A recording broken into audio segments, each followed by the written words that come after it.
go. Chapter 18, April Winds. If it was unseasonably warm in Boston, it was actually hot in New York. In their rooms at the Great Tower Hotel overlooking Central Park, the penguins were feeling the heat badly. Mr. Popper took them up to the roof garden to catch whatever cool breeze might be blowing. The penguins were all charmed by the sparkling lights and the confusion of the city below. The younger birds began crowding over to the edge of the roof and looking down at the great canyons beneath them. It made Mr. Popper very nervous to see them shoving each other, as if at any moment they might succeed in pushing one over. He remembered how the South Pole penguins always did this to find out what danger lay below. The roof was not a safe place for them. Mr. Popper had never forgotten how badly frightened he had been when Captain Cook had been so ill before Greta came. He could not risk the chance of losing one of his penguins now. Where the penguins were concerned, nothing was ever too much trouble for him. He took them downstairs again and bathed them under the cold showers in the bathroom. This kept him busy a large part of the night.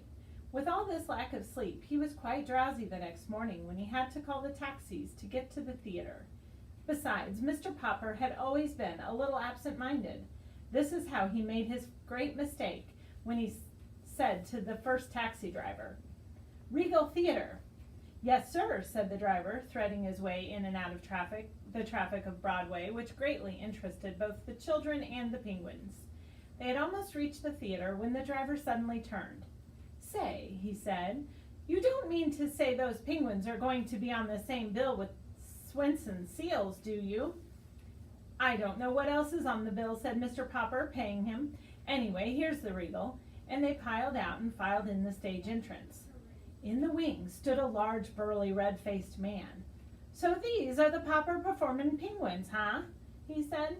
"Well, I want to tell you, Mr. Popper, that I'm Swen Swenson, and those are my seals in there on the stage now. And if your birds try any funny business, it'll be too bad for them. My seals are tough, see? They'd think nothing of eating 2 or 3 penguins apiece." From the stage could be heard the hoarse barks of the seals who were going through their act. "Papa," said Mrs. Popper, "the penguins are the last act on the bill. You go run back quick and get those taxis, and we'll let the penguins ride around a while until it's time for their number." Mr. Popper hurried out to catch the drivers. When he returned, it was too late. The Popper performing penguins had already discovered the Swenson seals. "Papa, I can't look!" cried the children.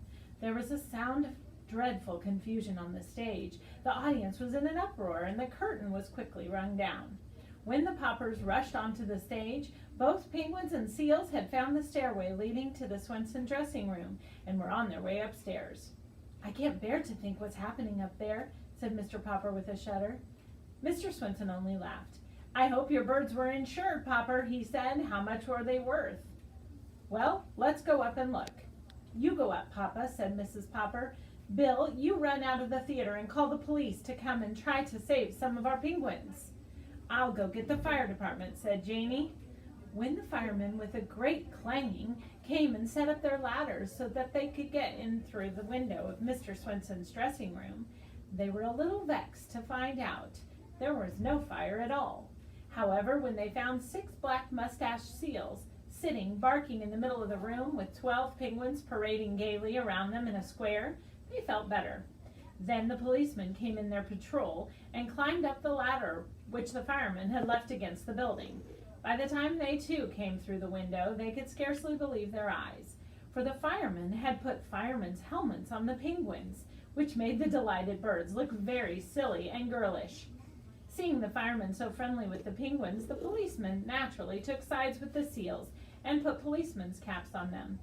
The seals looked very fierce with their long black mustaches and black faces underneath. The penguins, under the firemen's helmets, were parading in front of the policemen, while the seals, in their policemen's caps, were barking at the firemen, when Mr. Popper and Mr. Swenson finally opened the door. Mr. Popper sat down. His relief was so great that for a moment he could not speak. "You policemen had better get your hats off my seals now," said Mr. Swenson. "I got to go down on the stage and finish the act now." Then he and his 6 seals slipped out of the room with a few parting barks.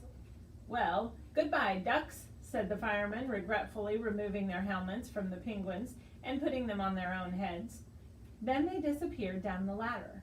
The penguins, of course, wanted to follow, but Mr. Popper held them back. Just then the door flew open and the theater manager burst into the room. "Hold that man," he shouted to the policeman, pointing at Mr. Popper. "I have a warrant for his arrest." "Who, me?" said Mr. Popper in a daze. "What have I done?" "You've broken into my theater and thrown the place into a panic, that's what you've done. You're a disturber of the peace." "But I'm Mr. Popper, and these are my performing penguins, famous from coast to coast." "I don't care who you are, you haven't any business in my theater." "But Mr. Greenbaum is going to pay us $5,000 a week for a week at the Regal." "Mr. Greenbaum's theater is the Royal, not the Regal. You've come to the wrong theater. Anyway, out you go, you and your performing penguins. The patrol is waiting outside."